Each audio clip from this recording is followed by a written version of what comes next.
Incredible developments regarding the case of a primary school near Milton Keynes in the UK, where asylum seekers from the nearby Migrant hotel have been caught loitering outside and, according to the parents, taking photographs of the children. But their concerns were largely dismissed by police and local authorities, who glibly informed them that it was just a cultural issue. Just a cultural issue, nothing really to worry about.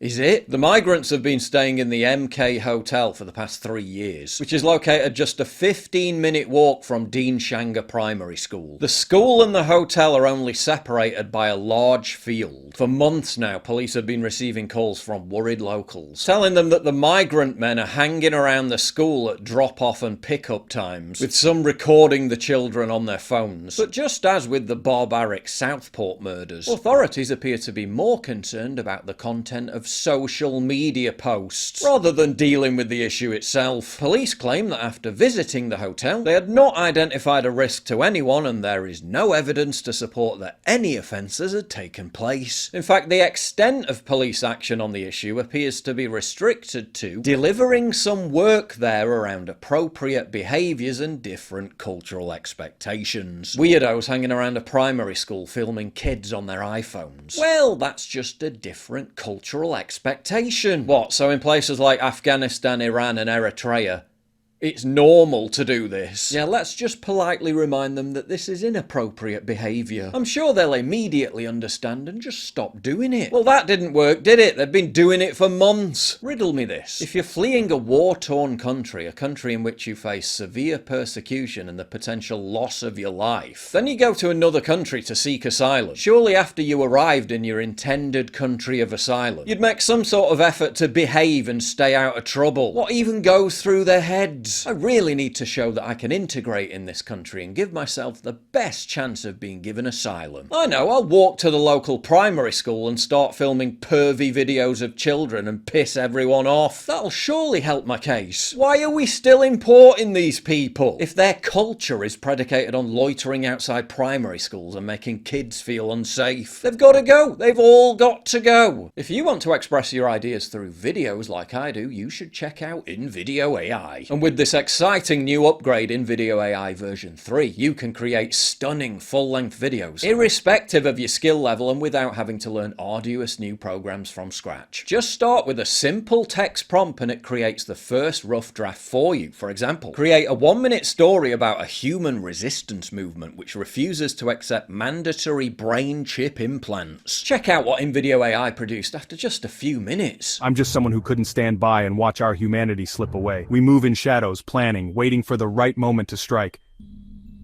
Our latest mission? Disrupting the mass implantation at Central Square. You can then use the edit command box and give text-based commands to fine-tune everything. Add subtitles, translate to French, make the music more foreboding. Or you can even clone your own voice and have that do the narration. Unlike traditional video tools with steep learning curves that don't even match the ambition of your video creation process, InVideo is the creative partner that you've always wanted. It removes all the friction by making the process intuitive and fluid, letting users focus entirely on their vision and idea. Create anything you can think of from scratch using InVideo AI's generative capabilities. This really is a monumental game changer that puts you in the director's seat. Welcome to the world of endless possibilities. You can try InVideo AI for free. This will save you hundreds of dollars that you would otherwise spend on editing, animation and other production costs. It's obvious to me why InVideo AI is the world's most used AI video creator, with over 10 million users across 150 plus countries. Please check out InVideo AI by clicking the link in the description box down below. As I previously highlighted, when angry locals showed up at the Migrant Hotel, they were met with a somewhat hostile response.